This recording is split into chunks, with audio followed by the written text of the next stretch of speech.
While we're waiting for the information to come through, could I just ask a question on, and it also is around asset sales and where they actually feature in our debt. Two questions. One is, my understanding is that soon we will have about $30 million, no, take 4 of that out. We will have $26 million sitting in the, no, I'm trying to remember the name of the fund. Endowment fund? The endowment fund from asset sales, and that is the 9 that's currently there and the 16 from sales that are pending.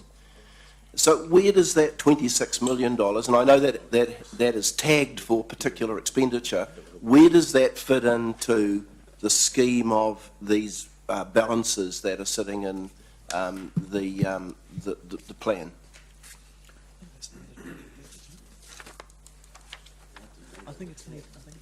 So the I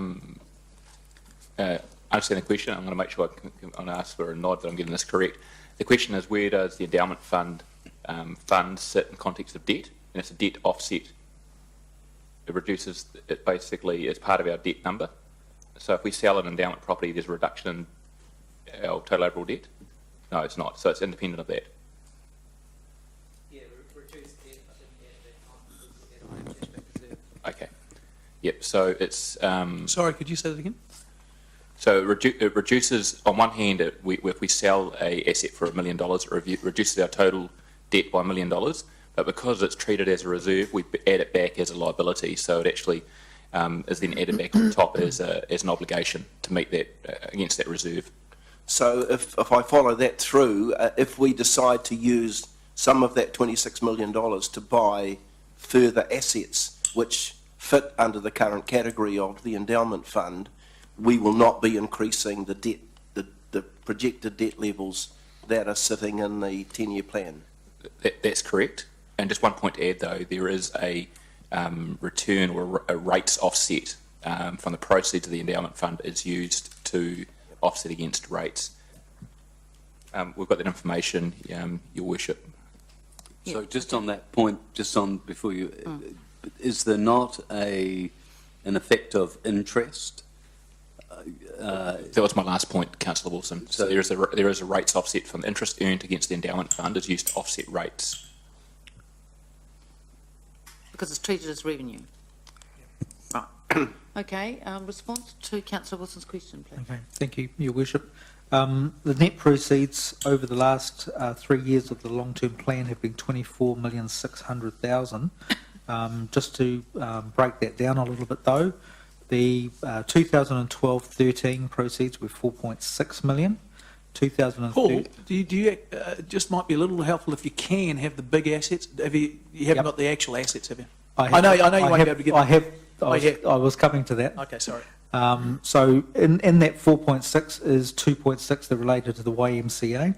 Oh, yeah. In 2013-14, the Riverside Hotel was 11.8, and the total proceeds were 15 million for the year. And 2014-15, we have Knox Street at 5 million. And then we have 2 reserve amounts, which was the BNZ at 16,500,000 and the ANZ at 1,178,000. That made 22,678, but of course the 16,500 and the 1,178 for the ANZ, that's the BNZ and the ANZ come off to arrive at that net proceeds of 24,600,000. So if you were to look at page 6, year 2021, am I correct in saying that we're projecting total debt to be $471,112,000?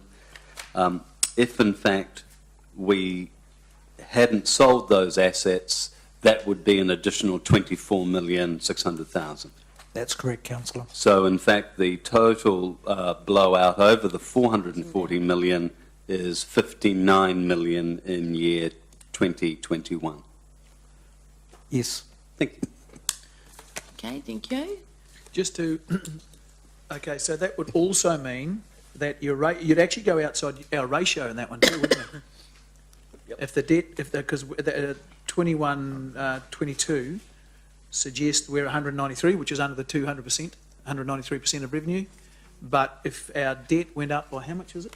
24,600,000. Okay, so if that went up to 496 million, would that trigger, would that be over the 200%? Would that be 200% of our revenue for that year? Touch and go, isn't it? Yeah, it's very close. It would be, yes, it would be fractionally over. Okay. Okay, councillors, thank you. Any other questions? I just have a question. I'm Yep. getting a bit confused by this questioning. Are those questions talking about referring to stuff that didn't happen? But they were hypothetical questions. If we hadn't sold, we didn't receive the proceeds from the sale of those buildings identified by the CFO, value 24.6 Yeah. million, what would that have meant in the context of our total overall debt numbers now? Yeah, so that didn't actually happen. No. That's right. Okay. Thank you. No, those building sales did happen. Yeah, I know it happened, but Oh. we're talking about debt that hasn't happened because we've sold stuff. So Oh, yeah, yeah. I'm just trying to figure out what the point of it was. I think I've got But it. of the 24 million, 16.5 million relates to the endowment fund. No, the gross figure is 42 million, Oh, less the B&Z at Okay. 16.5, and the ANZ at 1178, which is how I arrived at the, Thank or you. the team arrived at the 24 million. Yes, that's right. Some of 600,000. those sales were endowment, yeah. Okay, thank you. Okay, any other questions? No? Very good. So, councillors, we have a mover and a seconder in relation to page 2, recommendation 3. I've moved and councillor Pascoe has seconded. Does anyone want to speak for or against this? No? So, is the board... Sorry, working? Your Worship. We're putting the motion? Yes, well, I'm just getting the board turned on. Oh, okay. Is it on? Sorry, I asked whether anyone wanted to speak for or against. I intend to speak against it. Okay, yes. So I've got you and councillor Turner. Yeah, just one, wish to speak against the motion, because at this stage, of course, if we're trying to stay within our 440,000, which we, million. The community out there believe that this is where we're going to settle. And until we've actually been through this, I don't really know what the figure will be at the end of the day. And I'm just wondering whether it's appropriate at this point in time to actually vote on this recommendation. So one of the recommendations the staff said to me was that it was important for them to look in the context of how this budget's been developed by them. And then as we work through the capital budget and the operating budget and the unfunded items, that the changes that are picked up resolution to pick up any adjustments, and that is when we'll be, doing the final resolution. You raise a good point, Councillor Tooman. Irrespective of the staff's advice, I actually think what we're going to do is park all these resolutions and go through the capital project, because I have to say I'm slightly concerned about some of the questions that have been going on this morning, and two reasons. One, we've had a number of briefing sessions, and I'm just a little bit concerned whether people are still remembering what the content of those briefing discussions were. So that's number one. So I want to make sure people are really clear about infrastructure and infrastructure spend. So the GMs would, I guess, be repeating themselves somewhat, but I think it's important that everyone remembers. And number two, I am concerned about some of the questions in relation to the overall financial strategy. And I think it might be helpful if we work through the budgets, because I think that might make it a little bit clearer for some people. So I think, Councillor Tooman, you raised quite a good point. So I think what we're going to do is not do those resolutions. I'll get to you. We're not going to do those resolutions, and we're going to work through the rest first. Okay. So staff, I'm sorry I'm not taking your advice. All right. Sorry. Councillor Gallagher, you had a question. You've got to me. I did get to you, Councillor Gallagher. You put your hand up and I saw you. Now I I'm think coming to you. Councillor Speak. Leo has raised a good point. You've picked on it. That's good. The other thing which we must remind ourselves that those briefing sessions were informal meetings of individuals behind closed doors. There was no official status, so I think it's quite healthy for the public and media present that we actually do repeat. I think it obviously lots happen that refreshes our own memory and gives us some focus. I actually have to say I want to turn over the 440 million, and I want to just be reminded of what publications they appeared in and the basis of which, if people read a figure, what they understood to be by that figure. And we must, of course, avoid a situation of you didn't ask the right question. So, Councillor Gallagher, in that, what did you have a question? or No, that was I just a didn't. I'm statement? just saying that I think in terms of our term, from this day forward, moving forward, I think we've got to be crystal clear around terminology. So during the day, I want to get my head around the 440, in terms of where that sits, what documents that sits on. If people read a figure, what they're led to believe by that. That's all. So it's, I'm just good. making it's an informational All right, process. thank you. Okay, so now we're going to move on to these, the nuts and bolts of it, which is capital expenditure and operating expenditure. So I think we'll go into, are you going to do a lead into that, or will we go straight to the... I've got a very brief lead. Right, go for it. Could you just switch the slides back on, please? Paul, could you give us a page reference, please? At page 16. I'm just going to do a very brief introduction to the capital expenditure program, just to set the scene, if you like, for the more detailed discussion we'll have shortly. So up on the screen is Table 3 from page 17. This outlines the difference between the accounting surplus, not balancing the book surplus, but the accounting surplus that was indicated in the 2012-22 current proposed figures across the 10 years of the 2015-25 plan. And that's why you have three not applicables at the end. Obviously, 2022 plan finished in that year. This plan, those are highlighted on table 4 on page 18. Effectively, councillors Sorry, Paul, can I stop you there just before you go on? On page 17, there's a net operating surplus, and for the 14-15, it's a surplus of 11,508,000. That's correct.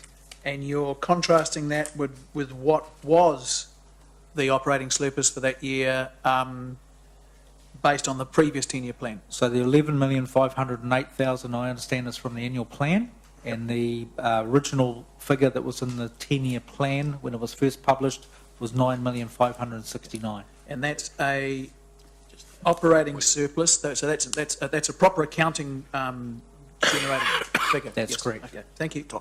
So, Your Worship, could I ask that staff refer to the paragraph number when they're doing this, because the page numbering system in the electronic thing is different from the actual page numbering.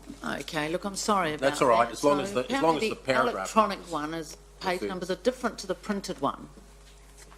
My So apologies, that's really councillor. unhelpful. So you're going to get two references now. I One don't, yeah, as long as the paper, paragraph one numbers there, electronic. we can follow it. Yep. Table 4, councillor, is at paragraph 10.3.3. Thanks.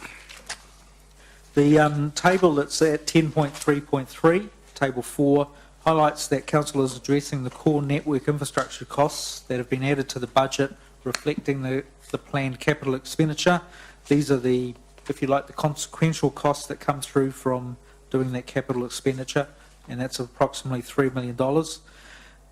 Council is also holding other costs while absorbing a $2 million change in accounting treatment around capital expenditure, and the reduction in the level of grants that comes through from the roading and transport focus of the last plan. The focus, of course, on this plan is the three waters, being water supply, wastewater and stormwater. which feature mostly in the 10-year figures going forward.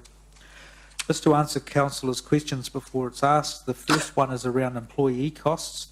The budget that was carried in the PeopleSoft system for the last 3 years did not match the split that was in the actual annual plans or the 10-year plan. This has been carried forward as the base for the 2015 to 25 plan. And just to put that in perspective, the difference in the budget in 2014-15 that was held in the accounting system was $60 million, whereas the annual plan document actually referred to $56 million. There were also changes in the account coding systems as a result of the implementation of the new system. This has seen some reclassifications between what are other costs and employee costs, generally related to non-payroll direct costs that occur. With the change in relativities that occur between efficiency gains being sought from non-staff costs in the majority, there has been an overall shift in the staff cost to other cost ratio across the 10 years. This doesn't change the overall costs, but does change the way that costs are actually grouped. The reason that,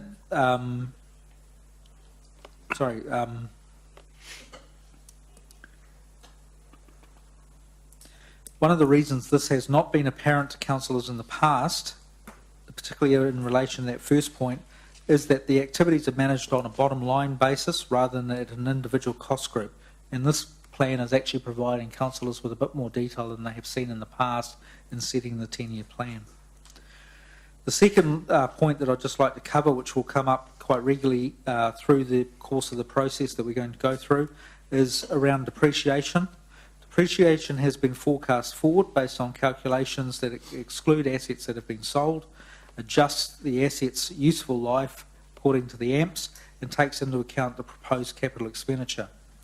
Any changes made today or tomorrow as a result of the finalisation of the AMPs, as a result of the finalisation of the AMPs, could affect the final level of depreciation included in the 10-year plan, prospective financial statements going forward. Excuse me, can I ask a question? Yep. Paul, so I think you were just talking to 10.3.3, weren't you? That's correct. Okay. Just halfway down, you say the rate. This is showing a reconciliation between what's in the 14-15 annual plan and what's in the 15-16 year of the 10-year long-term plan. Is that right? That's correct. Okay. The first year, effectively, of the Okay, 10-year so you're plan. saying that from what we've just approved 3 months ago in their annual plan, the changes next year, which are going to go into the 10-year annual plan, are these. So you've got 6 million, halfway down, you've got a rates increase of 3.8%, and you've shown that as a favourable variance, but we knew that our rates were going up 3.8%. How can that not have been in our... Or am I totally misunderstanding this? I'm totally misunderstanding it. Councillor, this is a comparison between 2014 and 2015, effectively. Sorry, 2014-15 and 2015-16 annual plan. So a 3.8% rates movement that occurs in there actually increases the rates take for that particular year. Okay. So we did know it, but we did know it, but it is a reconciliation purely between those 2 years. Okay, is there a rates growth figure in there? Yes, there is. I can't see it, sorry. Sorry, no, there isn't in the first year, because as the CEO noted earlier, we will take into account the actual number of households, residential households and commercial properties and rural properties at the time that we're finalising the budget as part of the 10-year plan. But isn't there a projection, even if it's a conservative one, that you can safely make and should safely make at this point? At the moment, it's 0.8%. And that's not even built in, though? It is built into that. Okay, so that much of it is... Yeah. Where is that built in? That would be in the same $6 million figure.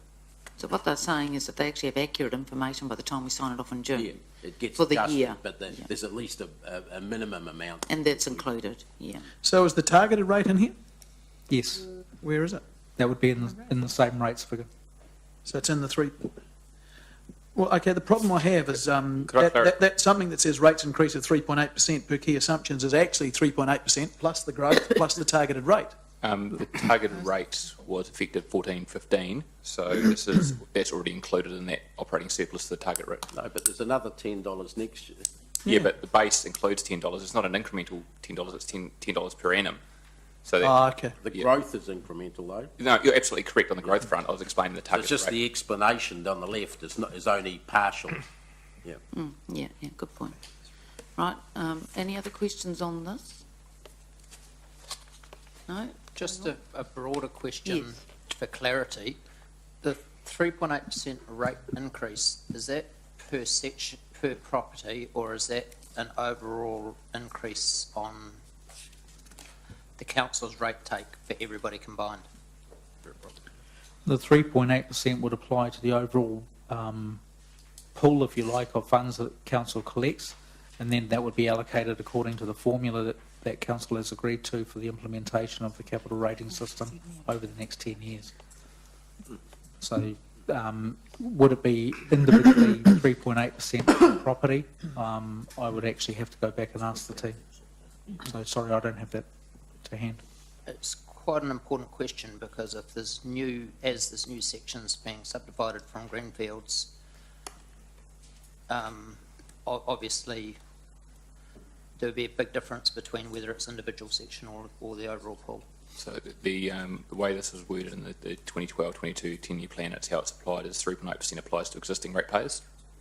So it's the existing ratepayers, and then the growth of the other ratepayers comes in on independently of that. Good, thank you. All right, Councillor McPherson? Yeah, just the line increase in revenue from activities, does that include proposed fees and charges increases that are yet to be decided? Sorry, councillor, I didn't hear your question. That's right. Now I've gone off that page, sorry. It's the increase in revenue from activities line. Councillor McPherson asked, does that include the recommended changes to fees and charges in this agenda? Yes, it does. Okay, so it's in the same category as asset sales, yet to be finalised. Yes, that's correct. Yeah, thanks. If changes are made, then that will change. Yeah. So, Councillor Mallett? And the depreciation figure, that's based on whereabouts are we in our revaluation cycle and our also deferred capital maintenance, the deferred capital cycle. Does this take into account that we're a third behind on our capital expenditure and things like that? Not at this stage, no, councillor. As of the time that figure was being prepared, which was about 3 weeks ago, we were just in the process of identifying that one item that we dealt with at the Finance Committee that is likely to be deferred, but the other items, as we explained at the Finance Committee, are not yet in that same category. We are still working towards delivery of those items across the year. So that would suggest that that's saving, hang on a second. Yeah. So we're in effect saying that our depreciation is going to be less than last year in this thing, aren't we? Because this is a positive variance and depreciation is an expense. So we're saying it's a positive. So we're saying our depreciation will be less than this year That's correct. by $2.7 million. That's correct. And as I explained just a moment ago, that is in relation to actually forward projecting that depreciation based after we've taken out the asset sales that are known and have occurred. It is also in relation to the capital expenditure program that we've put forward. And the third element is that we have indicated lives within the AMP process that are different from what has traditionally been the lives that have been used previously. Okay. So from a big picture, there are more assets being sold than are being added, and the life of those assets is being increased. Is being increased over what we expected, and therefore our depreciation is dropping. Those are basically the two reasons that would happen, isn't it? I think it would be incorrect to say that we're selling more assets than we're buying, though some assets are reaching the end of their lives and therefore no longer being depreciation. depreciated. Okay, yeah. The second element is correct, yes. Okay. Thank you. Right, any other questions on this section? Yeah, the growth The increase in rates through growth must be substantial. Where is that in the budget? Where is that factored in? The 3.8 line. Well, So the 3.8 line, unfortunately, there was a limited amount of space in that line, so that $6 million includes the 0.8% that is for growth in the number of households, and also the 3.8% rate movement. So the full $6 million is effectively 4.6%. Thank you. Just the development contributions line of 1 million, I'm presuming that that figure gets much more refined as we reach the final point in making a decision on this next year, so that we'll have a more active, will no longer be 1 million, it'll be based on some knowledge of consent likely to come in or partially through. That's correct, Councillor. If there was a substantial reduction in the capital expenditure for growth that came through as we discussed that shortly, then obviously we would have to go back and revisit those figures. There is an element of conservatism in that figure, as I indicated in the assumptions, but that is correct. We would have to revise that if there was substantial change. Economic development, economic and event sponsorship fund efficiencies, 664,000. What are those? The team that Sean leads have been very proactive in actually identifying specific efficiencies across their cost groups. Part of that has been to enable them to deal with some other costs that they've been incurring in other areas. And Sean may be able to actually answer more detail on that. Yes, if I may, Your Worship, the primary amount is a reduction in the event sponsorship fund and also a reduction in the economic development fund as well. So the event sponsorship fund, presumably from its title, is money we give to promoters to encourage them to bring their events to here? No, not exactly like that. The event sponsorship fund is used for organisations primarily in the community that are wanting to stage a major event and that they are seeking sponsorship for, and council sponsors from time to time those events. So a good example of that is Balloons over Waikato, Garden Arts Festival, Gallagher Great Race and so forth. We don't use the event sponsorship fund to encourage people to come and use our facilities or venues specifically. That's exactly what. Okay. What was the other side of that? There was two things you said. Yeah, we have an economic development budget which is used for sort of promotional activity and a lot of research and information that we develop for businesses at large and for ourselves in terms of how the economy is tracking and so forth. So we're just doing a tightening up of that budget. Okay, and the total gain from that 664. Correct. Well, that's the estimate. Councillors will also get a little bit more detail as we reach that particular section in the activity summaries. So just looking at the very last line of that table, it says as a percentage of rates, a negative 0.7%. How do I read that? Is that the rates increase over and above the 3.8 that was projected, or I don't understand how I read the 0.7%. There is an overall reduction in the accounting surplus of $965,000. Just to help councillors, I understand that this question was raised last annual plan. We converted that into what is the impact for ratepayers. If that change was not happening, then either that money would be reinvested into further capital expenditure, growth assets, whatever, or alternatively that would be the amount that the rates would be able to come down. Okay, so if I should read that then as there'd be a 3.8% increase plus the $10 targeted rate, less the 960 odd thousand. It could be less, depending how we use it. Maybe I should just pick up this part. It's effectively just to show the relativity of the movement, ultimately. I mean, when we go through this entire process, we'll ultimately come back and set what the rates are, the extent to which other changes and so forth impact on our cost base, both operating and capital, and there will be a decision, if we make a decision to effectively pay this, reduce the rates, that has an impact on our balancing the books target and our debt numbers and so forth. So at the moment, it's a relativity number. Sorry, just speaking English though. Sorry, assume all of this happens. Yep. And that we don't make any changes. How do I read I just don't quite understand how I read that 0.7%. Yeah, is Does it that give us positive? the Is it potential? negative? What is it? It's a good question. It's just showing the relativity to rates only. It doesn't reflect Would the rates that function. mean a What does it mean? 3.1% increase in rates?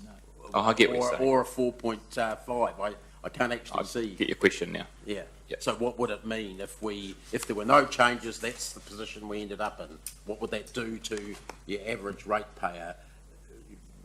You know, what, I can help.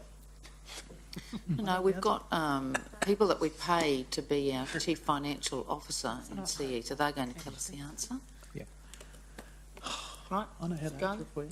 Councillor, if we have worked within the 3.8%, we are not proposing a rate decrease, but what we are trying to show there is, as the Chief Executive said, is the relativity of the movement as a percentage of the overall rates base. So it is, yeah, perhaps a little bit misleading to have it there, and I know I'm trying to work it out for you. it's not clear. All right, so I'm just, is there something you wanted to add to that, CE? I'm just going to understand Councillor McPherson's question. I'm just going to work it out. Right. Yep. Councillor Mallett, did you have a question? Is it right, I think, from my first question to Paul, was that this column are the changes between the 2014 year, the major changes between the 2014 year, 2015 year. So what we're saying is that at the bottom, our operating surplus, and because it's in brackets, it's a deficit, will be $965,000. The deficit will be worse by $965,000 than it was previous year. the surplus will be reduced by. Oh, the surplus will be reduced, okay, so it's a negative. And that amount, that surplus reduction is equivalent of 0.7% of our rate take. That's correct. Yeah, so it means that the amount that we could have paid off debt, if we were going to apply that, is smaller by 965,000. That's correct. Okay, Any other questions on this Oh, section? Gary, I think we can give you part of the salary. Any other questions on this section? Yep. Yeah. On the capital one, We're going to the capital one. Could you just hold your questions Oh, on okay. that? Because I just want to make sure there's any more questions on the operating. No? Okay, you were going to speak to the capital one? Thank you, Your Worship. The capital program over 2016-17 is $60 million, $60,838,000, of which 89% relates to replacements and renewals and growth assets. Just 11% is improving existing services. This is demonstrated above. And you can see the first year in particular there. Page 21. Just a comment there. Can you tell us where this is? Page Oh, It's on 17, page my table apologies. 3. 21 in the hard copy. What is it in Yep. the electronic? 11.4.3. Okay. And this is funded capital, not unfunded. This is funded capital. Yes. Funded capital. My apologies, councillor. One of the key points that I wanted to make in relation to this is that council has just over $3 billion of assets. Approximately 10% of those assets will in fact be replaced over this 10-year period, though with the infrastructure plans there is indications there will be need to do more than 10% in the following 10 years and then slightly more again in the following 10 years beyond that. This is consistent with what is produced in the draft asset management plans that are coming through. Overall, council is investing between $6 and $15 million more per annum over this 10-year period than has been previously indicated. And you can see those figures on table 4, which is on page 21, and in paragraph 11.4.4. And again, I can take questions on the capital expenditure overall program. Questions on capital expenditure? Councillor Mallett, you had a question? yeah, it was back on page 18 and the graph 10.3.3. The existing budgets previously classified as capital, 2.1 million transfer from capital to operating expenditure. And it says because of accounting changes. That's right, councillor. There has been some changes in the accounting definition of what is an asset and what is not, and part of that is the change that we have between NZ IFRS accounting that we have been under previously and the PBE Tier 1 accounting standards that are based on the international public sector accounting standards. So that changes where capitalisation occurs, particularly around painting and those sort of things, which may have a multi-year life, but in fact, under the new accounting standards, must be treated as maintenance. So so this is because that you depreciate those sort of things 10%, but now you're going to write them off on the year. Okay. And it's just small maintenance type things. Well, which we had capitalised previously, but we don't now. So the rules have changed? Yeah. Yeah. Any other questions on the capital section? No? Okay, thank you. So we're now going to talk about the actual activities themselves. So do you want to introduce that, or do we just go straight to... Your Worship, I think I've spoken for enough, and Yeah. I'm sure councillors are sick of my All right, voice so by we're now. going to move to Part A, Core Network Infrastructure. This is on page 35 of the hard copy. I don't know what it is in electronic. Chris, you're up. 38. So this is where these... Your Worship, for operating- the electronic copies, it's add 3 pages, so it's 38. Okay. So it's 3 pages ahead, is it? Is that what you're saying? Okay. All right, so this is also where these operating budget spreadsheets come into play. Okay, Chris, you're going to take us through infrastructure. So that's your report, the A3 sheets to do with water, wastewater, stormwater and transport. Am I right? Yes, Your Worship. We can hardly wait. Call me session. All right, off you go. So look, our councillors will be going through the activity sheets with us individually, and I expect most of the questions will come through those discussions. Just prior to doing that, I just might like to make a few overview comments in relation to the paper on core network infrastructure, the information sheet starting page 35. So at a high level, we've looked, in developing this budget, we've looked at the network infrastructure through 2 lenses. Those lenses are looking after what we've got and providing for growth. So network infrastructure gets special attention under the Local Government Act, and it's defined as our 3 waters, so potable water, wastewater, stormwater and transport. So collectively they're known as network infrastructure, and they get some special attention in terms of how we look at network infrastructure. So look, this is a really critical LTP for our network infrastructure and setting up the city as we move forward for the growth that we have. We've had a number of sessions with councillors talking about the key issues and the investment responses, so there shouldn't be anything new in the papers in front of you today. So good asset management planning is at the core of prudent stewardship of council's resources. It's now recognised in the changes to the Local Government Act as a requirement. Council has developed an AMP policy, adopted an AM policy that does recognise once again the key role of this network infrastructure, and it sets out an appropriately recognised level of planning for network infrastructure as immediate to advanced standard. So look, we've been on a journey as council over recent years to take our AMPs from where they've been sitting at the lower end at core, intermediate, up to the target of intermediate and advanced. So fundamental to this journey is the improvement in good information and data, and a significant advancement for council since the last 10-year plan has been the emergence of our 3 waters model, which we've talked about at length, and our ability to really understand better the implications of growth and some of the limitations and opportunities for our infrastructure.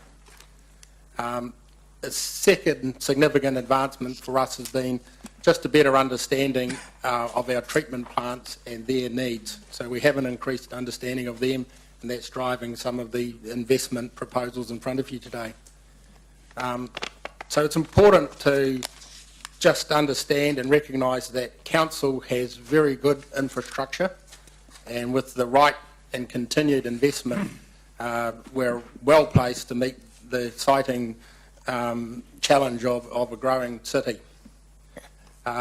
We have, however, had a number of incidents over the past 3 to 5 years that indicate We do need to increase our investment in our plants and networks to keep across the top of this growth curve. If we don't do that, it will impose significant risk to us moving forward.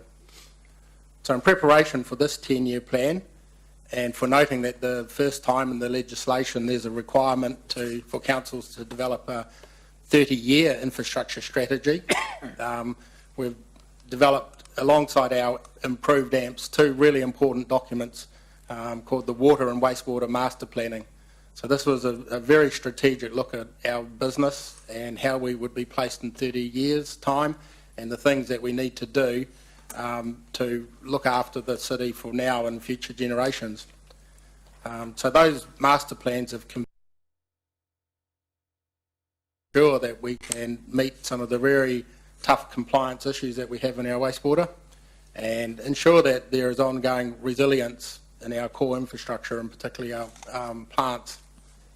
So the draft budget in front of you puts absolute priority on investing in core strategic infrastructure, that it is unreasonable and unrealistic for the development community to pay for. So we've looked at those graphs in terms of the hierarchy of infrastructure.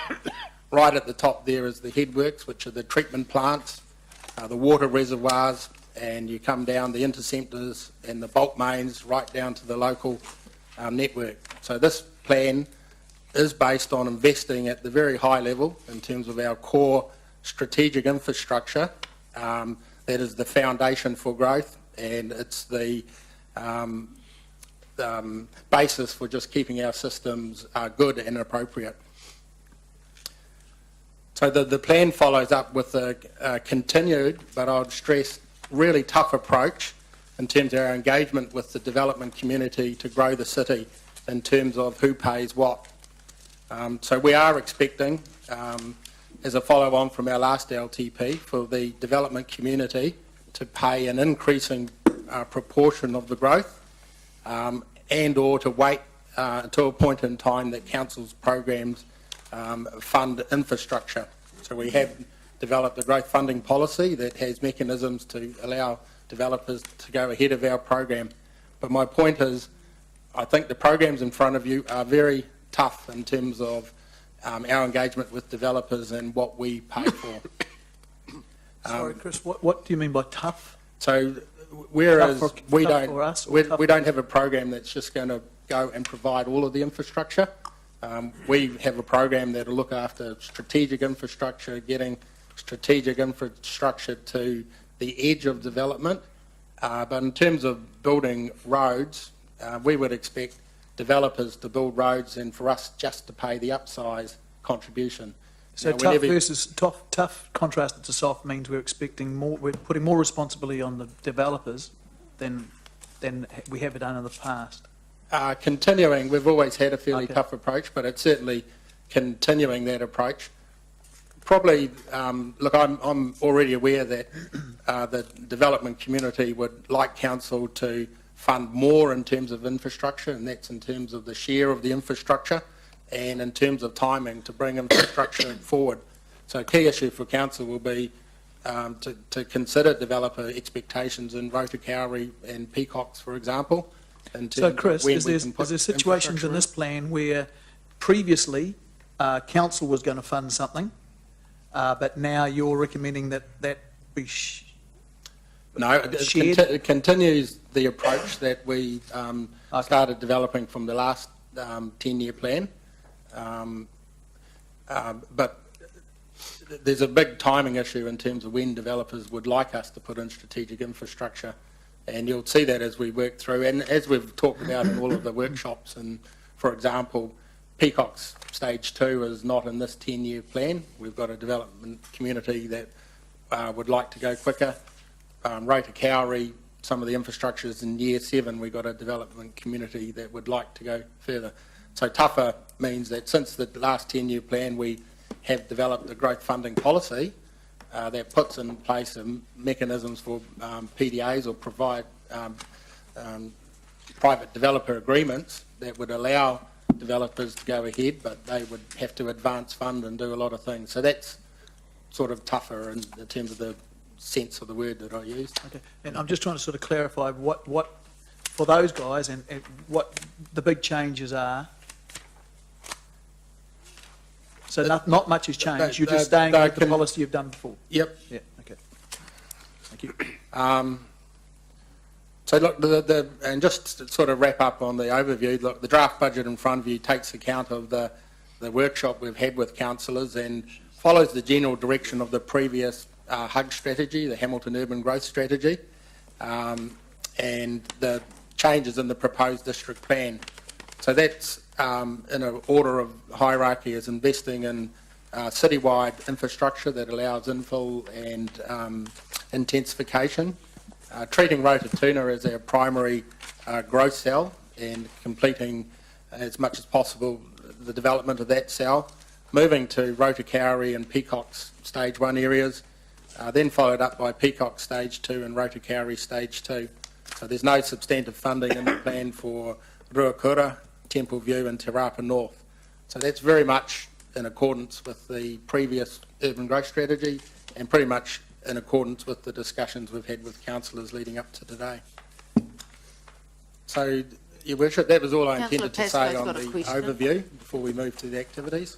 Yeah, thanks, thanks, Chris. I notice if you look at on page 32, the funded capital program by activity, roughly about 76 to 80% of the funded capital expenditure is going into this core infrastructure. So it seems to me like that's where the lion's share of our capital funding's going. I just wonder if I go back to page 21, where Paul and his team have split the funded capital expenditure up by growth, improvement and renewal and replacement, do we have a sense of how much of that spend? And I see it's 46 million in the first year of the 10-year plan, and if I flick across to about the fifth year, it's 52 million. Do we know roughly how much of that expenditure is around renewals as opposed to growth? Just even a sort of a rough percentage would be useful. I'm sure that there will be some figures for it somewhere. If you go to the activity statements, I think those percentages are on there. Let me just check that. Oh, on these pull-out sheets. Okay. On the pull-out sheet. Yeah, so if you okay. take the water one for so let me just find the water one. Page 56. Page 56. Water supplies on page 56, and it has this. It has at the bottom a table of the breakdown of the funded. Right, Probably if you go to page 53 back, where you got the project notes for capital. Right. So I've got a total capital expenditure budget for water supply is 138 million, of which 47.9 or 35% relates to renewal. Yep. 28 million or 21% relates to level of service, and 61 or 44% relates to growth. But remembering too, the level of service includes some of the core citywide infrastructure, which is the foundation for growth. Yep. So that's the three lenses we look at: is the renewals, the level of service, and the growth. And each of the activities will have the percentage split there, and it is different for each of them. Okay. And do we have a particularly a sustainable model for how we separate repairs and maintenance out from what needs to be capital funded? You know, there must be some events that happen during the year which are a straight maintenance item, which will be covered out of that year's rates rather than a capital fund. So do we have a clear model that separates out what is a maintenance item which is covered out of that year's rates as opposed to an expenditure which ends up going in and becoming part of the capital debt? Yes, we do. There's clear definitions of what's maintenance and what is capital. Yep. So we have capital in terms of renewal programs. For our treatment plants, you'll see there's some capital for minor improvements, but in maintenance, it's clear, I think, in terms of reactive and preventative maintenance schedule. Thank you. Right, any other questions just on that opening report, because then we're going to go to the activity sheets themselves, and Chris is going to walk us through those. Did you have a question? No. Okay, so the first one's water. That's on page 52. And then that's followed by a series of capital expenditure, funded and unfunded. And then there are details about operating budgets in the other sheet. So on the basis that councillors have read these, I will be asking you to call the ones that you want to challenge about whether they should be in the budget or not. So Chris, is there any explanation you need to give on the sheets that you wanted to talk about? Look, I think it's all there. I think just as an overview statement for water activity, the draft budgets in front of you do include increased funding in a number of categories. One is to meet the real cost of some of our fixed components of producing water in terms of chemistry, chemicals and electricity. There is, in both water and wastewater, an increased investment in renewals in our treatment plants. Everything else is pretty much steady as she goes, but there is an increased renewal investment, as we talked about in the workshops, in the 2 treatment plants. And there is some increased investment in improving our asset management knowledge, and that's ongoing investment in the water model, the master plan work, and also in the water activity as presented to you covers our whole water unit across all the activities. So there are some increased staff costs in there as well, 4 positions, just to improve our resilience. Capital is significantly made up of a water treatment plant upgrade, so quite a significant and planned upgrade of our water treatment plant. That's to increase its capacity and just improve its system in terms of quality. Reservoir storage, continuation of the Rototuna reservoir. Probably the new initiative, once again, as we talked about in council, was the creation of reservoir zones, which is designed to take some pressure off the treatment plant and how hard it's working. So that's the new initiative that is in this plan that wasn't in the last plan. So just happy to answer any questions. Okay, so I've got Councillor Mallett, then Councillor Forsyth. Thanks, Chris, and I'm glad you talked about the reservoirs because I was just going to ask you about that. On page 36, the significant level of service investments are informed by the Waters Master Plan, which has the following key objective: reduced peak water production at the plant. Presumably that's where your reservoirs come into play, is that right? All right, let me just get the reference. What page was that? 30? Oh, page 36. This is on our in our agenda. Point 17, the first bullet point is reduce peak water production at the plant. Yep, so that's probably more a statement generally in water demand management. So it's to just manage our community's demand for water. So that comes from a number of fronts. But that flows, but one of the ways of addressing that is through the reservoirs, is that right? Not so much, no. Okay. The reservoirs is just how we store and distribute water. Managing the demand and reducing our peak flows. Sorry, I'm wrong. Yep, that would speak to the peak water production at the plant, yeah, because the more we can rely on storage, the less hard the treatment plant's got to work to at peak times. I thought that, was, a softball question for you to start off. Why is on page 52, why is water supply less revenue predicted? And I think I've noticed this coming through, that our revenues from water is dropping. Is this the Fonterra? Budget operating notes on page 52, about the last one that's under water supply, less water revenue predicted by $100,000. It's not a lot, but it's... Yep, so... I would have thought revenue would be increasing. Yep, so what we are seeing is in our commercial sector, some of the water demand is decreasing. So the commercial sector is water metered, so they have an eye on their revenue. So some of the stats we're coming through is seeing reductions in demand for our commercial sector.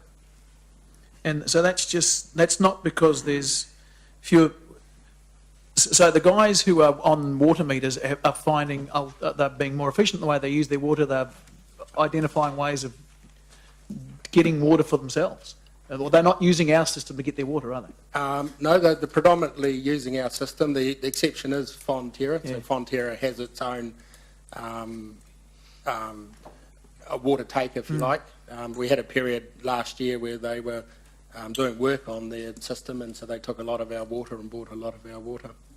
There's nothing, no technology out there that's at a threat, going to threaten our network.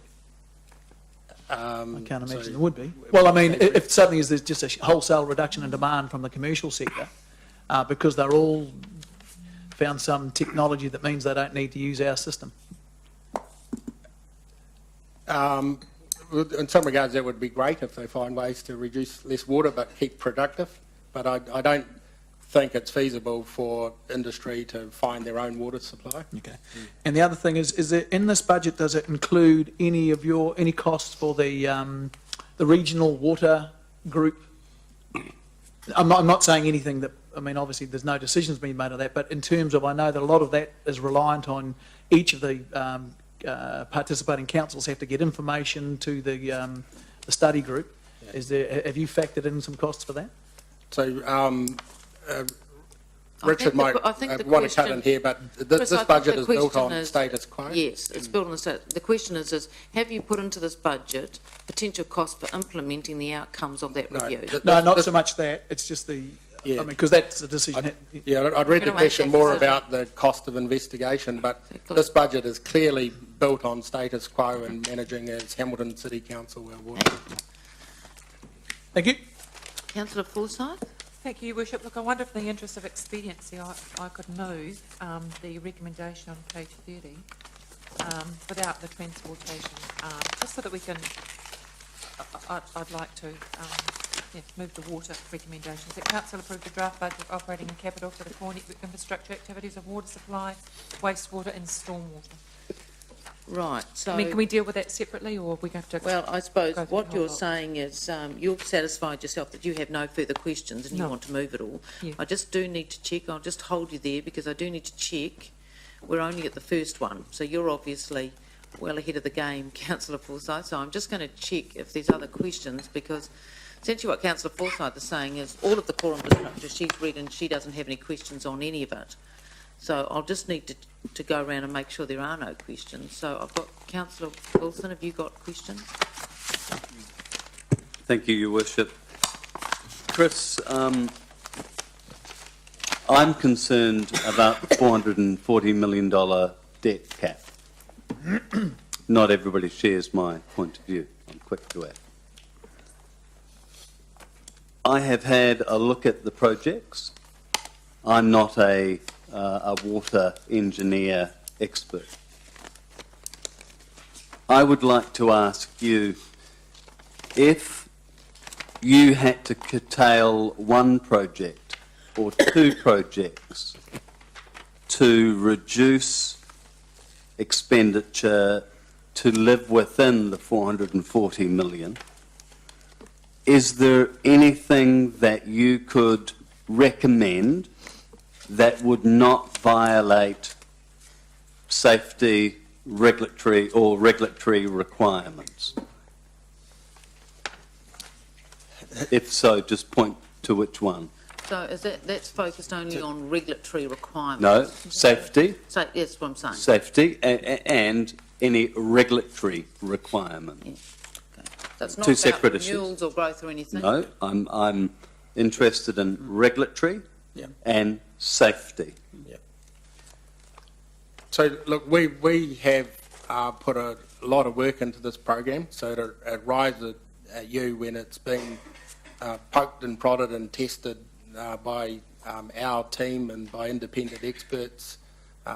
So we believe that for this core infrastructure, what you're looking at are the requirements to just to ensure that the safety, the public health safety, compliance is a big issue. If there was any area you'd flex, I would. Yeah, but that would affect the growth of the city and our relationship with the development community. But I think everything else, where a lot of the costs are about our poor infrastructure and our headworks and just looking after our infrastructure. But look, I can assure you that this has been tested and reviewed, and what's before you today is, we think, an appropriate budget and not overinflated.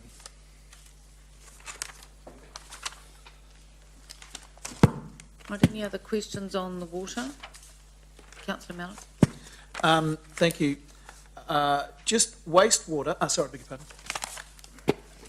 Water supply, which is page 52. So I just want to, that one, your top line, net operating costs / surplus, has lots of variations through the 20 years, or the 10 years, beg your pardon. This year we're $1.6 million deficit, about $1 million next year, 300,000 the year after that, 400,000, 600, 500. Then we go to surpluses. Yet all of your other infrastructure is roughly, that doesn't have anything like the degree of variation you had.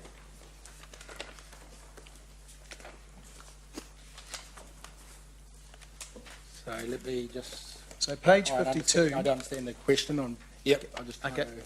So 52, you've got lots of variation in the water supply activity, in your surpluses. So it's the top line figure I'm looking at, Chris. Yep. Whereas your other activities, wastewater. So can you?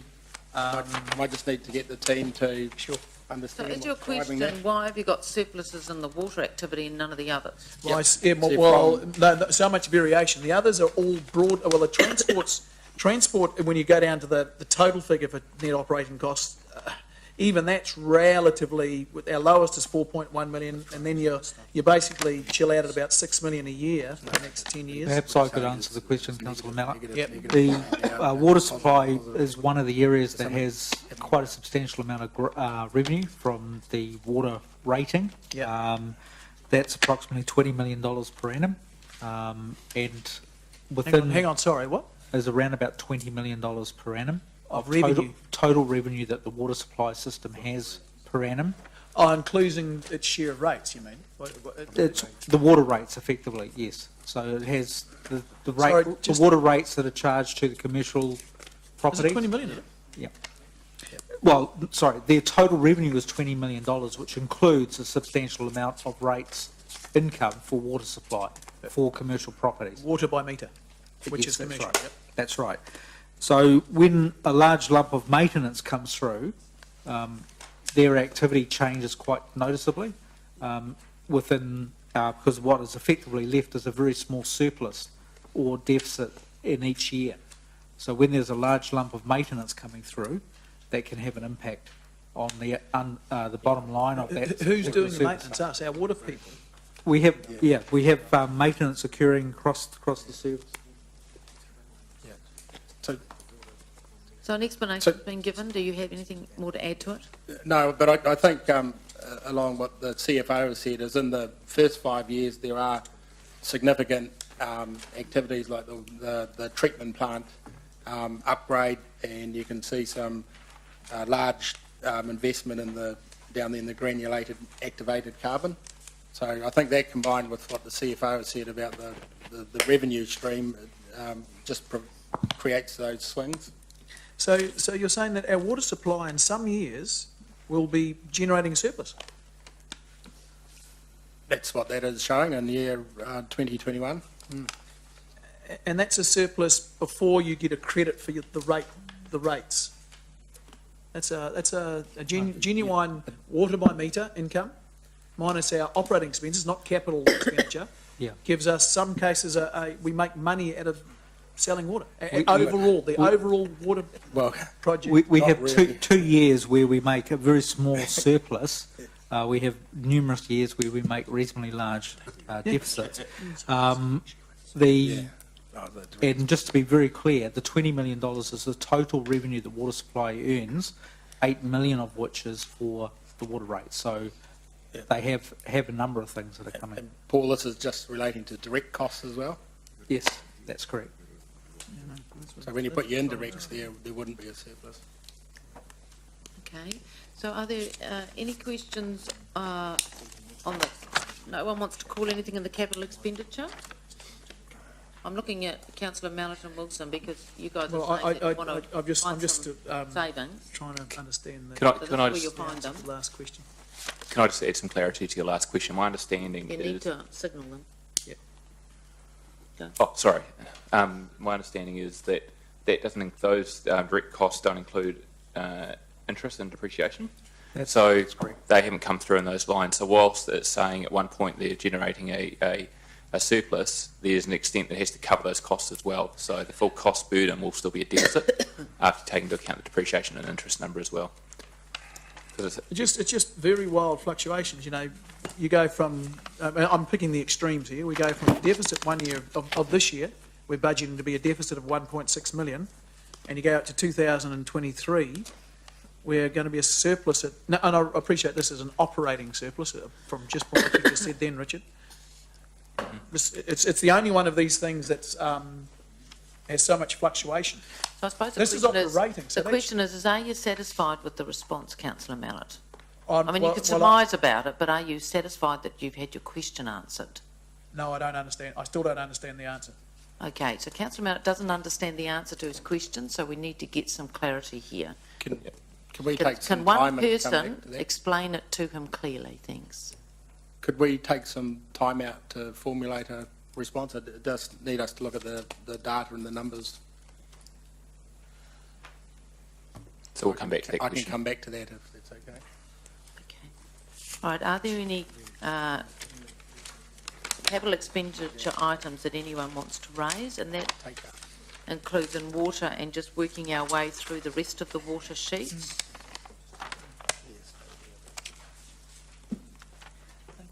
You need to raise them and get the General Manager to answer them. Chris, is there any other comments you want to make about wastewater and stormwater? So wastewater is very similar to water. So the draft budget includes increased funding to meet the real costs of some of our fixed costs, chemicals, electricity, and disposal of our biosolids. It's increased investment in the renewals, once again, just at the plants in particular, and increased investment in improving knowledge and capital. There's a treatment plant upgrade, pump station storage, and the big one is, one of the bigger ones is the wet weather bulk storage that we've talked about in workshops. So just in terms of stormwater for completeness, the stormwater is pretty much as steady as it goes budget in terms of not much change from the previous years. The capital program does take quite a strong stance on the developer paying for stormwater infrastructure and not council. A key assumption is that we're not looking in this program to improve the level of service for our built environment in the city, all as we've talked about in workshops. So happy to answer any questions on both. Okay. Thanks, Chris. Now, and you're right, you've given us briefings on the, you call them poo plants, yeah, the bulk storage things. Yes. Okay, and you say there's additional cost of funny how we've done this in thousands, 1 million basically, commencing 16-17 to operate the bulk storage facilities. That's the poo plants, isn't it? Yep, so can I just be clear what page you're looking at? Oh, sorry, 57 in the paper one.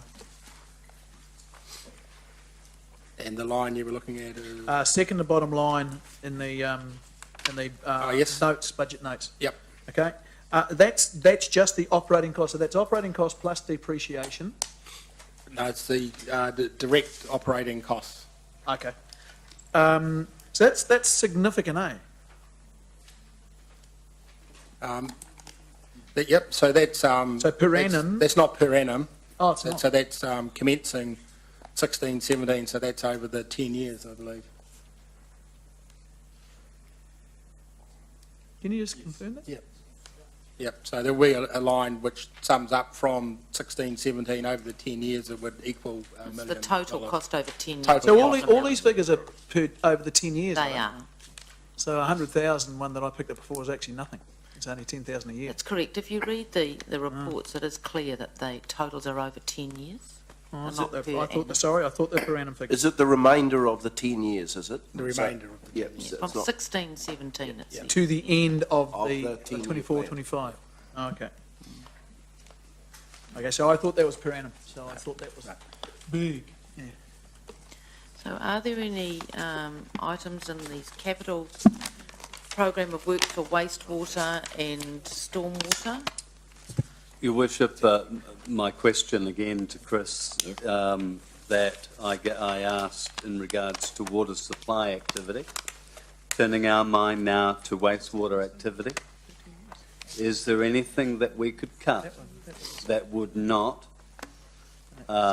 put us in danger of either not being able to meet our statutory or regulatory obligations or safety? Because you've said there is nothing, you've said to me as the expert, relying on your expert team, because I'm not, I'm a layperson, that there's nothing in the water supply activity that we could cut out that wouldn't endanger either a safety issue or a regulatory issue.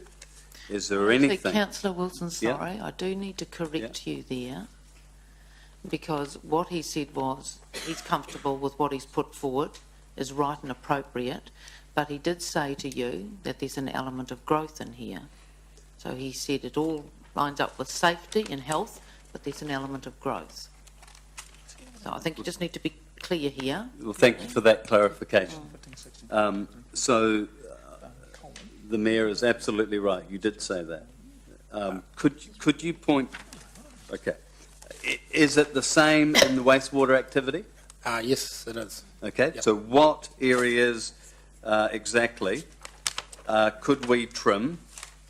The growth areas. You're simply saying the growth areas. We could choose which of the growth areas to limit. That's an area that council could look at, and in relation to your question about meeting regulatory compliance, etc. The growth area is a better place to go to if you wanted to find savings, but it brings its own challenges in terms of meeting our obligations to our development and imposed through our proposed district plan.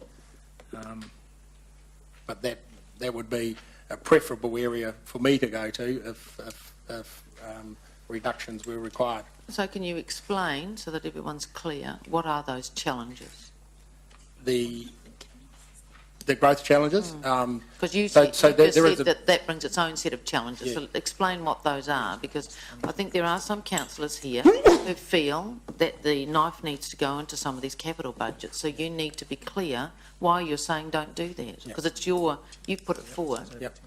So you would then be putting the onus on the development community to pay for what might generally be regarded as council-provided infrastructure. So in some cases it would be unrealistic and unaffordable for single or even groups of developers to do that.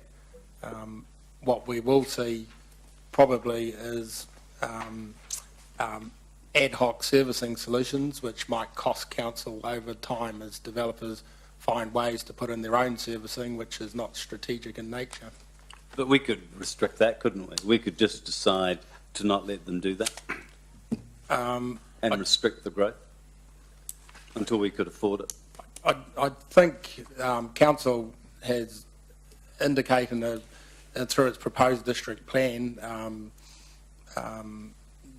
certain land use development, which probably imposes obligations on council to provide strategic infrastructure. Right, so a greater obligation to the same way that council indicated that would cap debt at 40 million. So we built an expectation of living to that too, did we? Yeah. Sorry, you raised the fact that we have built an expectation within the developers community that certain things would occur And to do that, we now need to spend money in growth. But to do that, we need to borrow more, a lot more than we said we were going to. And I'm asking you the question, because you're the general manager of the area that is calling upon the greatest spend, and I'm simply saying, to satisfy your request, we have to break the debt cap. And I'm desperate. I do not intend, I'm taking a different position than the Mayor, I do not intend to try to pull up one particular item, because I'm not an expert. I'm not in a position to do that. I have to rely upon you and your team when I ask... What's the question, The question is Well, this. get to the question. Well, it is. Well, The get question to it. is, you've explained that there would be difficulties if we failed to do the growth, and my understanding of what you're saying is that we would break some of the expectation of some of the developers by not doing it. Can I step in on this one? So part of the expectation is we have from a district plan enabled certain land use in certain areas.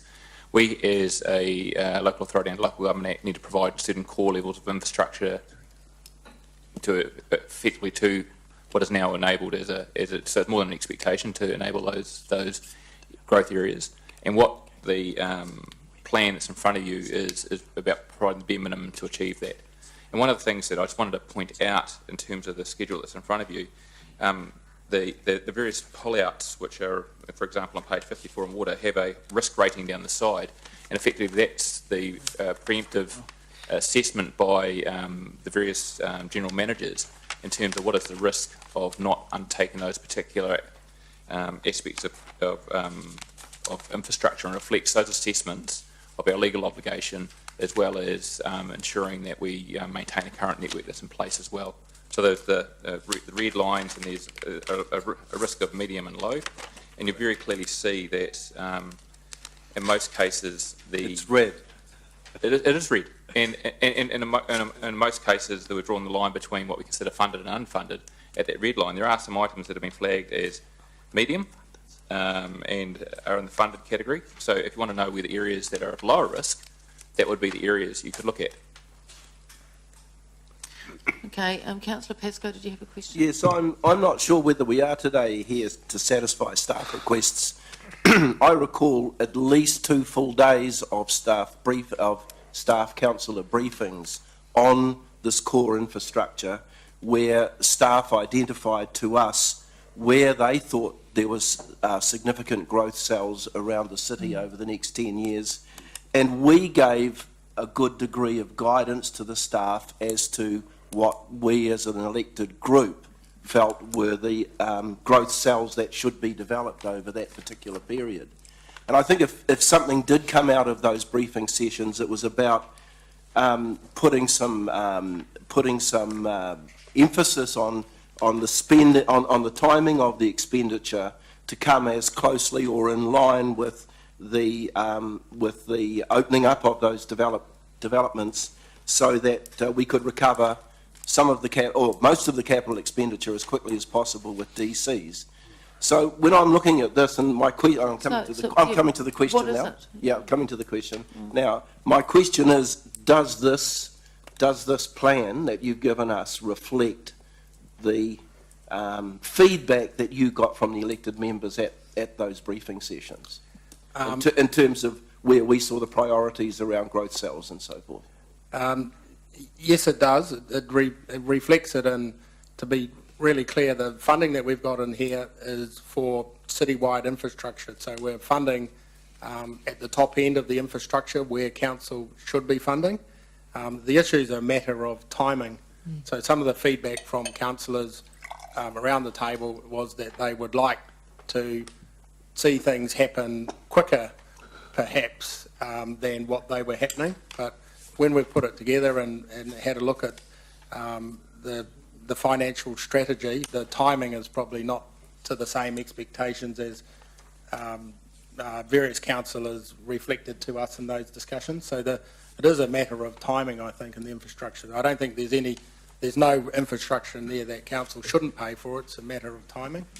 So we've tried to reflect as best as possible the feedback from councillors, but also, as I said before, general accordance with the HUG's growth strategy, the timing and through an affordability lens of when things can happen. Your Worship, I just have a quick question on that point, which follows on if Councillor Pascoe's finished. Yeah, I've finished my question. Oh, okay. During those briefings, and I recall them,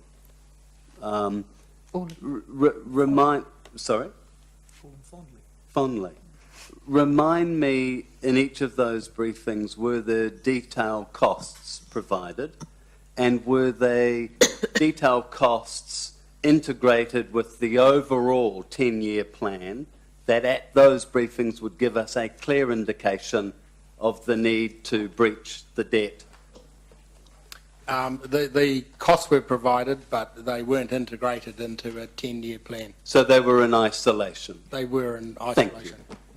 Can I just add a comment to that? I did signal again verbally without presentations at a number of those briefings where we were sitting in terms of trying to bring the cost of maintaining the infrastructure within the fiscal cap, and it was flagged that we were at that stage above, significantly above the fiscal envelope, and we're working hard to bring it down to that point. To get it below. That's All right. right, so Yep. any other questions on, we're on wastewater and now we're going to move into stormwater. You got wastewater, Councillor? Just Mills? another point of clarification. It's point 57. It's just that point I raised before. I noticed all of the other ones, like, sorry, this is the additional cost of the new bulk storage facilities is what I'm talking about. Just the other ones all say additional biosolid and screening disposal costs of 378k over 10 years. This one doesn't say over 10 years. So, and the one below it, a major water model updates over 10 years, and with the majority. Are you quite sure that that is not just that's not a per annum cost? Because No, it should say over the 10 years. Yeah, we Okay. chose to put commencing to 16, 17, but maybe more clarity would have been over 10 years. Okay, so now, so that's 9 years. So I thought it was $1 million a year divided by 9 makes it $117,000 a year. Is that more what? Is that what you mean? In general terms. Well, yeah, in average. Okay, thank you. Okay, are there any questions on stormwater?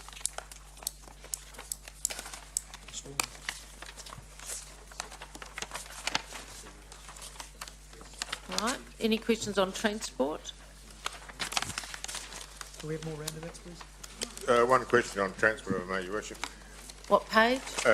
Page 67, which is the replacement of the parking enforcement equipment, which is 110,000, 110 per annum going right through there. And yet I note there's a unfunded issue here as far as parking equipment goes. Is this still tied in with the proposal for the new technology for parking enforcement? I think the answer is yes. Just quickly check. So you're referencing an unfunded project there? I think the question is if the unfunded Yes. project proceeds, what happens to To that this? 110.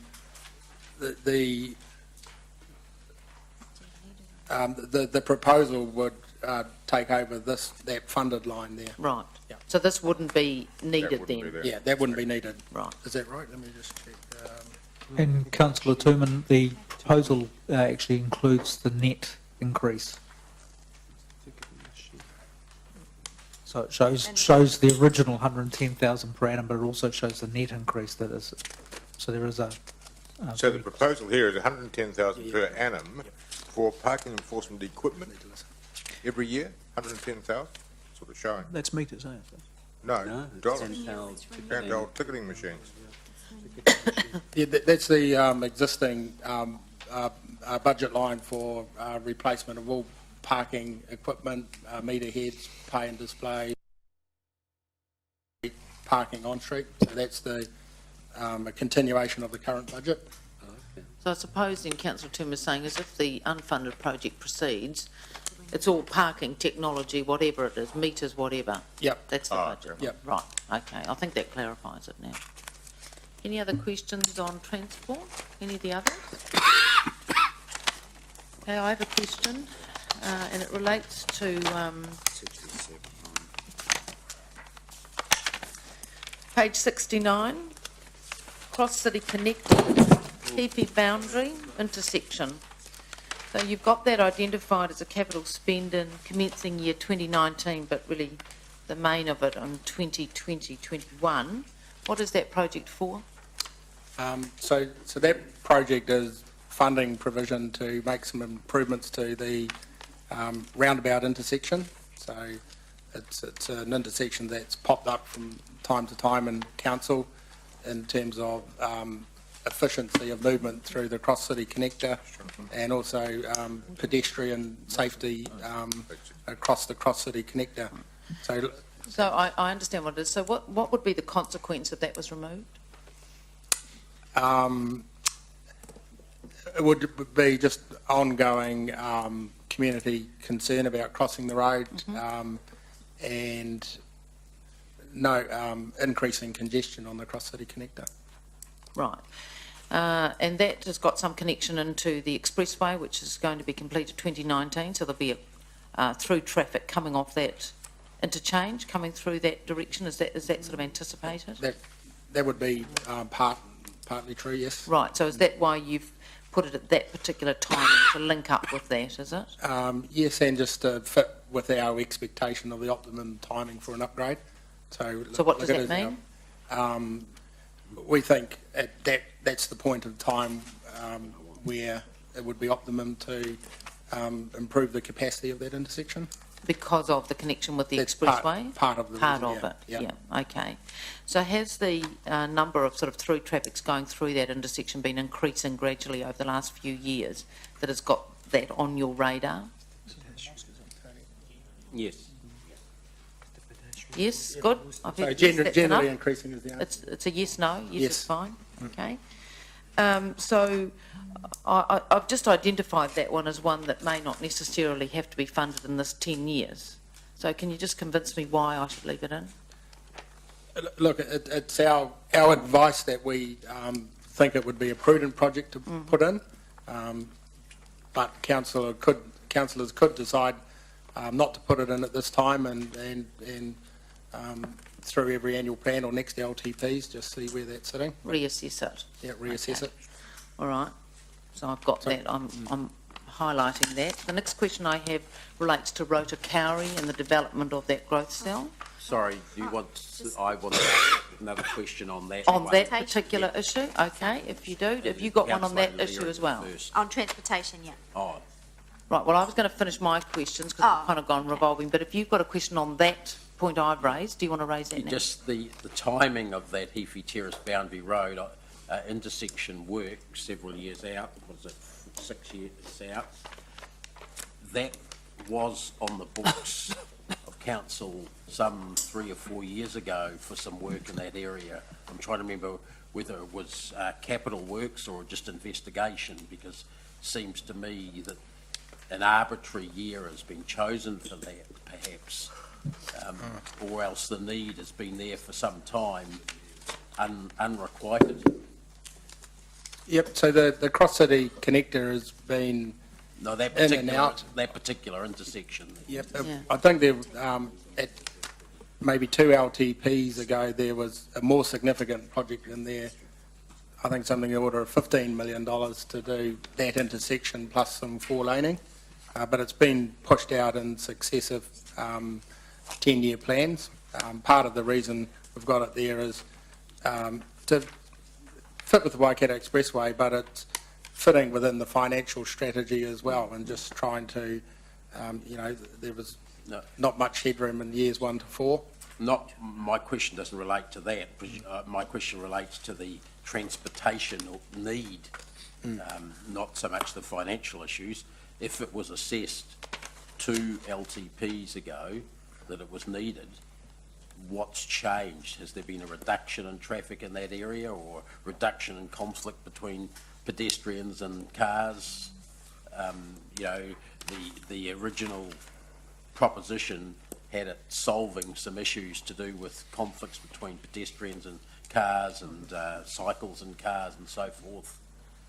And also reducing congestion for cars, I think, at certain times of the day, where all aspects were mentioned when it came up before. And I'm trying to establish if it was deemed to be at least moderately needed to get into the LTP 2 times ago, why is it now pushed out 6 years and perhaps even longer if the mayor's point holds sway? You didn't seem very convinced that it was needed even 6 years' time. I know that's a different side of the river from what you travel on, but... Yeah, so, I mean, the question is if it's been floating around for a couple of LTPs and it's pushed out the back end, this one, Yep. So, how has there important even is it? been a modelling assessment of... so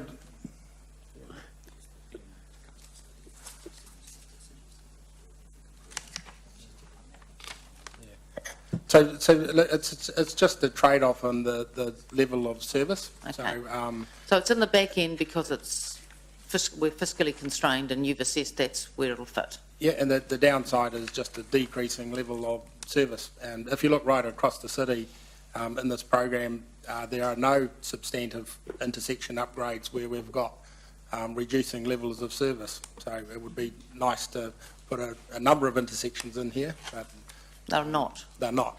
Well, then, when that seems a pretty wishy-washy answer in terms of technical things, Chris, has there been a measurement of the reduction level of service over years at that point?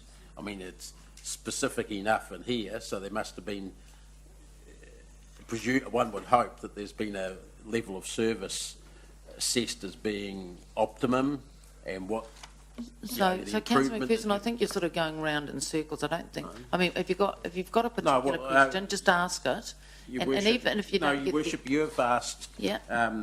whether it can be pushed out and even Yeah. pushed off So, this. so you asked the question And about I'm trying to pulling it establish forward. on what basis was it actually put, technically, was it actually put in the first place, and does that still apply? Right, so there's the I can't get question. I can't get a specific answer. There's the question. On what basis was it technically put in? It was technically put in for the 2 issues. It was to improve the level of service. So in technical terms, the level of service at the moment is D heading to F, so that bit of jargon, but that is quite a poor level of service, and it will just get worse if we don't do anything there. It was put in because there are continued issues from the community about crossing that road across the whole length of the road, and a signalised intersection in this location just gives a better crossing facility for a major arterial. So is that one of the worst levels of service currently applying in the city that you're trying to address? There are other areas where the level of service is poor, like Hamilton East and Bridge Street. We've got a poor level of service there. Most of the level of service stuff are actually on the NZTA corridor rather than ours. I understand that. So in the roads that we fully control, such as this, the intersections we fully control, is this one of the 2 worst ones then, are you saying? Probably one of 3 or 4. That is probably One of 3 or 4. Are the others proposed to be addressed in the LTP? No. Okay. So would it be a better thing to say, rather than specifying this intersection, but to say that you should provide some money for improving level of service on council-controlled intersections, and then make an assessment close to the time which one was the priority? what we put forward in this one is picking the worst potential intersection in the city to address and put in the LTP. Okay. We've had to make some hard decisions on whereabouts we should be investing in safety and congestion issues, and this is the highlighted one out of all of the network councils. Okay. Okay, so this is the priority if there is a... Yes, so that's right. So I think he's finally got to the answer to your question, Councillor McPherson. So, Councillor, did you have a transport question? Because I'm then going to go back to water, so... I've got transports. Yeah, Right. just on page 67, and it follows on from Councillor Tooman, and there are several items going forward, so I'll just ask it all now. The second one down there, replacement of parking enforcement equipment, again, I'm just clarifying that 1.1 million would be included if we went up, well, basically taken off this sheet if we went for the new technology. Is that correct? No, that's not correct. So let me... That's where the confusion arose. So the $1.1 million is there. The proposal will add some additional funding to it to achieve a high level of spend, effectively. And is service. that the, so basically you're saying the renewal budgets for these things will stay in? So there's traffic lights, there's our proposal, and there's the parking technology proposal. Is that also the same for the others, like Founders Theatre? Is that the same? Because there's renewals budgets in here, and then there's the Founders Theatre proposal. Is that the same equation for all of these items? The proposal's being prepared as new spend over and above what's in, Okay. in the budgets. Okay, great, thank you.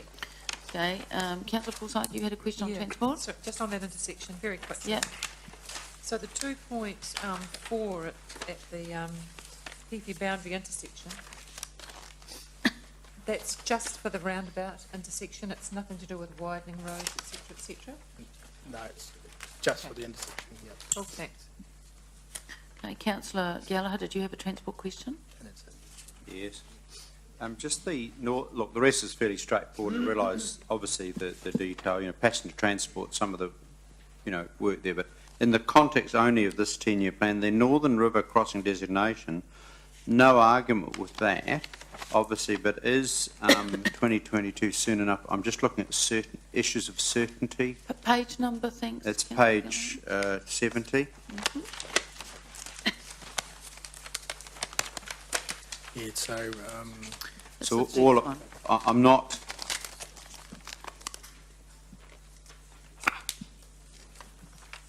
I'm not getting into detail because there's a lot of stuff here logically I can, sequence. So we can debate passenger transport, we can debate, obviously, the So your question is that the right timing? Should it be earlier? Is that your question, councillor Gallagher? You wanted to check that? Yeah. Okay. yeah. So look, our studies, just talking to Tony here, indicate that somewhere around 2030, the project might be needed. So we've just come back 10 years ahead of that in terms of the designation. So it is fairly arbitrary. The earlier you do go and protect the corridor, the better. But you do have to have an eye on the lapse period that you might get for the designation. So it's a real challenge to get a 20-year lapse period. Yeah. So, Look, the problem I have, if we're going to do it, is the whole thing about a line on a map. At the moment, there's no line on the map. So the question is, either we're going to be doing the Northern River crossing, right? Might be 15 years out. And the worry I have is that I'm just trying to work out, from Te Rapa Strait back across to where I calculate that Northern River crossing is, and, as land becomes available, the brain says as vacant land comes available, you have a rough idea of the broad corridor, and you start pepper pot purchasing as opportunity arises to try and get you to a place, and then if you don't need it, then you sell it, flick it off, rent it in the meantime. Because if we go right back to the W2 route in terms of the original Hamilton Arterial study where we didn't do any designation, so now you're having to have roads through massive buildings and factories and whatever, or houses. So, councillor Gallagher, where are you? Oh, what's the question, councillor Forsyth? The question is simply this. What's it costing us to delay this process? Right. What's it costing us to delay it? yep. So what Councillor Gallagher is getting to is the build-out risk of the route. Right. So if we get a designation in place, it's a clear signal to So developers what's and the risk landowners. matrix on that, the build-out? Because that's essentially what it is. Yep, so very hard to quantify that. It's one that would be nice to do sooner, but once again, we've had a regard to the financial strategy and putting it in those years.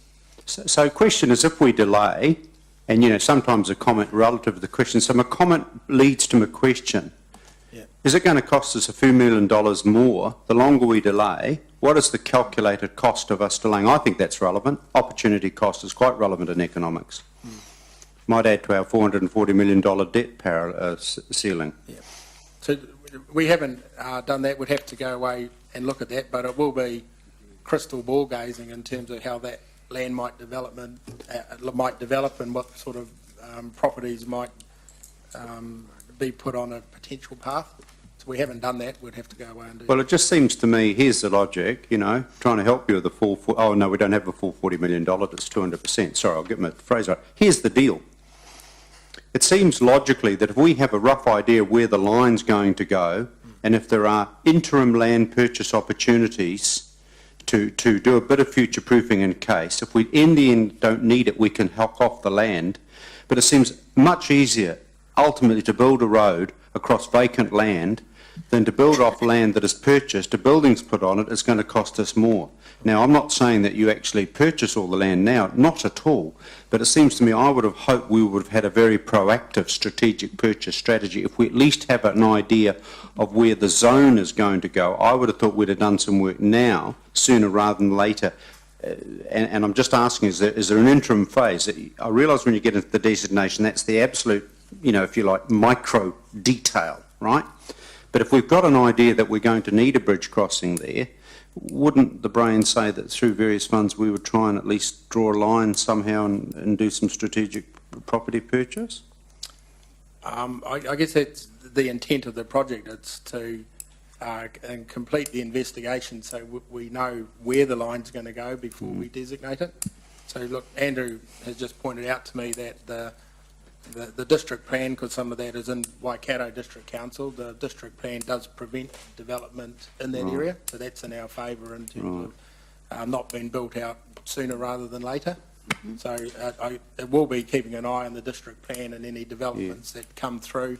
Look, what I would like personally as an elected member is the time we sort of do the final thing, perhaps early in the new year, is just give us a better idea. I'm trying to be helpful, actually. So I have a better, we have a better understanding of, so I'm just wanting to look at sort of, potential cost minimisations, making sure that we're never placed in a situation where we have to purchase a whole factory off Te Rapa Strait or whatever in order to get a route across the river there. That's all I'm saying. Just if there are some big potential things that we could actually, are there advantages of moving earlier in terms of some strategic purchase?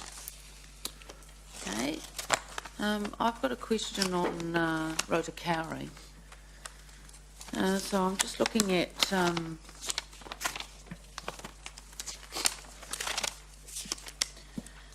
page 59, which is wastewater.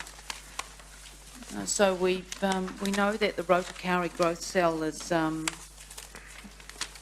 really wanting to get away, and for those of us who are interested in continuing to support growth in the city, I'm interested to look at the timing of the wastewater network capacity. Now, I know that's identified through city, but I know that a lot of these wastewater and stormwater budgets are connected with that Rotokauri growth cell. Excuse me, Your Worship, could you just point out precisely? Page 59, bottom, 7 million in 2021. So I guess my question relates to the connecting up here between what the developers will pay and what we are legally required to fund because of our obligations under the Local Government Act when it comes to core infrastructure, which of course is set out in the legislation. So what I just need to hear from you, are there some potential opportunities that mean between now and February when we get another look at this, there could be some deals made which actually deliver a better whole outcome to us from water, transport, stormwater that might be evident in this budget. So are there those opportunities? Because if there are, I probably want to give a bit of leeway there and have another look at it in February. Yes, so as we talked about before, this budget for growth is largely about timing rather than whether we should be doing it. So the significant issue that Her Worship has picked up there is on page 59, the bottom one, increased capacity of wastewater network throughout the city. So in year 2021, there's a $7 million funding provision there. So that is for, councillors may recall this from our workshops, the Far Western Interceptor. So it's a very strategic core component of our wastewater system that goes through Rotokauri. So it's very important for us in terms of our citywide services and just having a good wastewater network, but it also helps to facilitate growth in the Rotokauri Stage 1 area in particular. So aligned, it is in year 2021 or year 6, I think it is, due to funding constraints. Aligned with that is other transport contributions and stormwater contributions and water contributions. So I'm aware that there is a lot of activity in that area, and the developers will be talking to council through the submission process about wanting to bring that strategic wastewater pipe forward. It's so significant, it's unreasonable for a developer to build that one. It's a big pipe, it's very deep and very expensive. So there are always opportunities to look at the timing. So if I understand the question right, if we were to bring that forward, we would have to look at perhaps at some of the Rototuna growth cell timing and assumptions there, and maybe there's some trades to do there. Maybe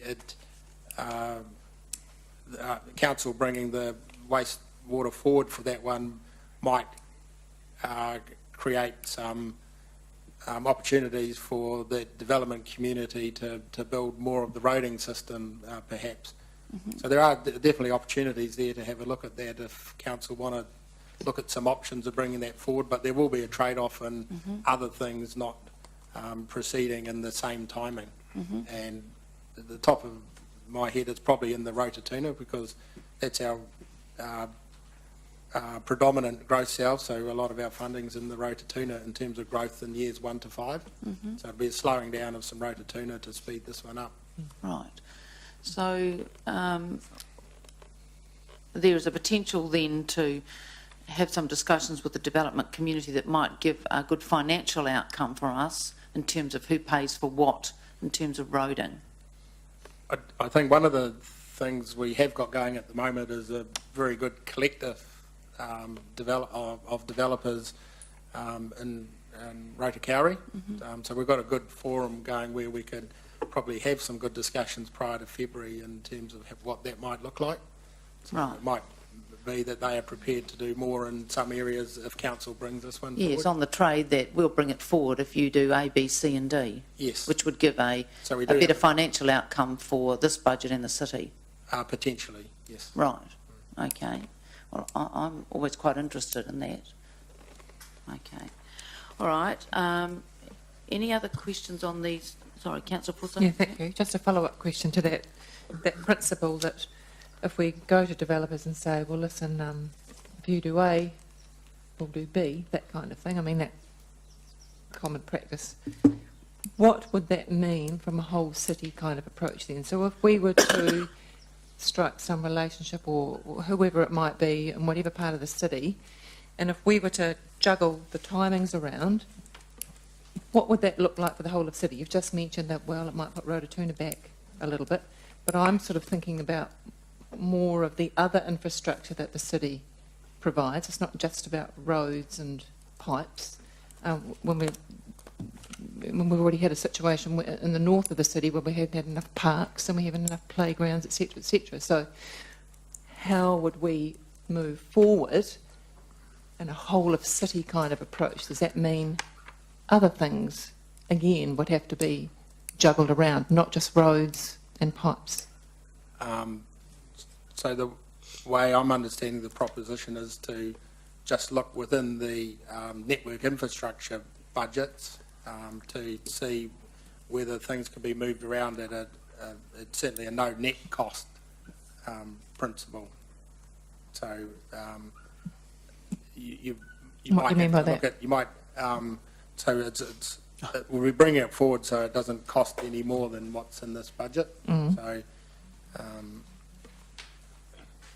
So I'm not sure of your question and how that. Well, I'm thinking if we're looking at growth in a particular part of the city or any part of the city, it's not just about putting down more roads and putting down more pipes underneath the roads. It's about providing all the other added livable things that make the city worth living in, like playgrounds and parks and swimming pools and libraries and all the rest of it. And already we're in a situation where we've got a significant growth style happening in the north and we haven't got libraries and pools.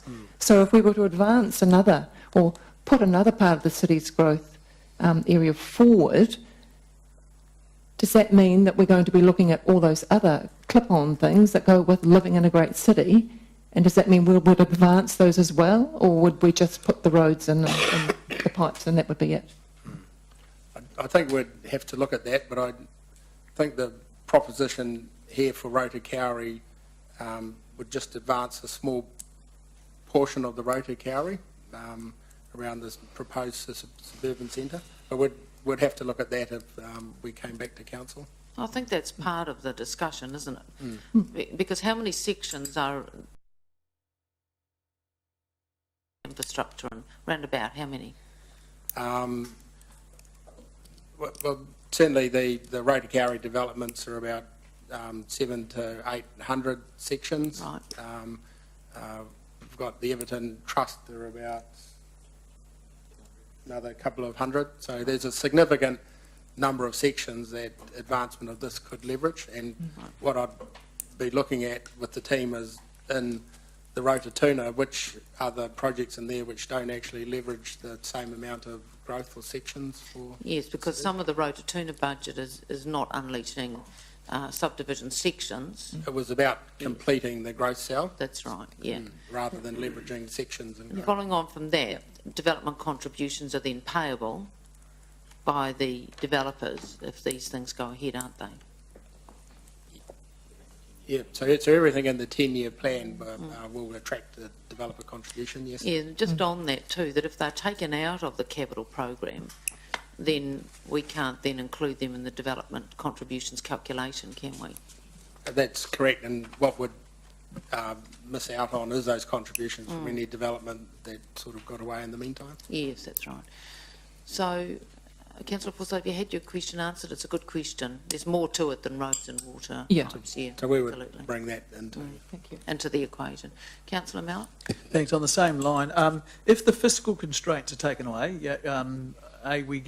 we win lotto, or the developers will come forward with the money. Do we have the management oversight capacity? At what stage do you guys run out of management oversight capacity in terms of the amounts of development going on? well, that's one of our challenges to keep across the top of that. So, you know, You're not busting at the seams now? We're probably look at my team behind me. No, we're not busting at the seams. No, look, look, the program we've put forward to you has had a achievability lens put on that as well in terms of our ability to deliver. So remembering the engagement with the development community, a lot of work is done by the developer. Yep. So we're in there negotiating agreements, but we're not contracting, we're not doing the work in a large number of the cases. So, but presumably we have a great deal of interest in the matter because 99% of the assets vest in us over time, don't they? So we do want to make sure... Yeah. Yep, absolutely. So a big part of my team is looking at that and the quality and what they're building. But look, we will, as SLT, just keep on top of that through... I guess the backdrop is I'm always concerned about the carryovers type thing. We I think, frequently bite off more than we can chew. Yeah. And I just... all of these are great projects and they're good developments, but there is a limit to which we can get them done. Yeah. And that's been proven in spades over the last decade. Yeah, look, I think from my perspective and the things we do, everything in our control, if you go back, we're very good at delivering things that are under our control. A lot of the deferred capital expenditure and infrastructure is in the growth area where council makes provisions on the expectations that the market or the developers are going to be there at a certain time and do certain things. So a lot of the carryovers are because the developers just haven't met the timetables. But in terms of us and staff and the things that we got to do, we're pretty good actually. If you go and analyse all of the deferred capital carryovers. So we have one at the moment this year, which is our Rototuna reservoir, which will come forward and we'll probably be looking for a deferral there, but everything else that's in our control we're pretty good at. But it's always a crystal ball in terms of funding provisions for growth, because we are making assumptions about what developer A will do, what developer B will do, what everyone will do, and it'll be wrong. Either developers want to go quicker or they just want a land bank and sit there and they won't move in terms of how you expect them. So we'll always be wrong, our guess. But just collectively as SLT try to pull all of the intelligence we've got and the information we've got to second guess the market. Given that we're always going to be wrong, and for unforeseen circumstances, every time we're wrong, it has a consequence in terms of our debt expectations and what we rate for in terms of interest and depreciation on assets. So just to clarify, it will be wrong. We're generally pretty good at that, and we don't get it that wrong. But we'll never always 100% guess the development community. But we can look out certainly in 1 to 3 years and be fairly clear on what the development community is going to do. So we talk to developers. It's a little bit unclear as you move out past 3 years. I mean, given this, this is a big picture thing. There has been discussion or informal discussion about putting in a negative capital project into our long-term plans. Sorry, what are you talking about? So you can account for the fact that we are always going to be wrong. We are always going to, and history has already shown that we are generally 10, 15% out, and historically it's been like much more than that on our capital budget, which has massive implications in terms So of what rates. you're talking about is just take a lump out because Just say because things are beyond our control. Let's insert a negative capital budget into our 10-year plan. Right. All right. Any other questions on this? So I'd just like to get a response from Chris. I did ask the question. Right. Yeah. Look, I think we are pretty good at that now. So you're right. Sort of 5, 6 years ago, the carryovers were big in that area. They're not so big now. So look, we are generally right. We've had a view in terms of developing this and in terms of what we think the market's going to do. Okay. Just in terms of that, the most recent, and we were all there at the most recent Finance Committee. Here we are. I think it was 4 months into the year, or 4 or 5 months. I can't remember which one it was. And in the space of 1 month, we went from 25% behind on our capital projects to about a third, to about 33%. So, I totally respect what you're saying, but I just look at and my eyes are not telling me lies. So we're still, and it's getting worse.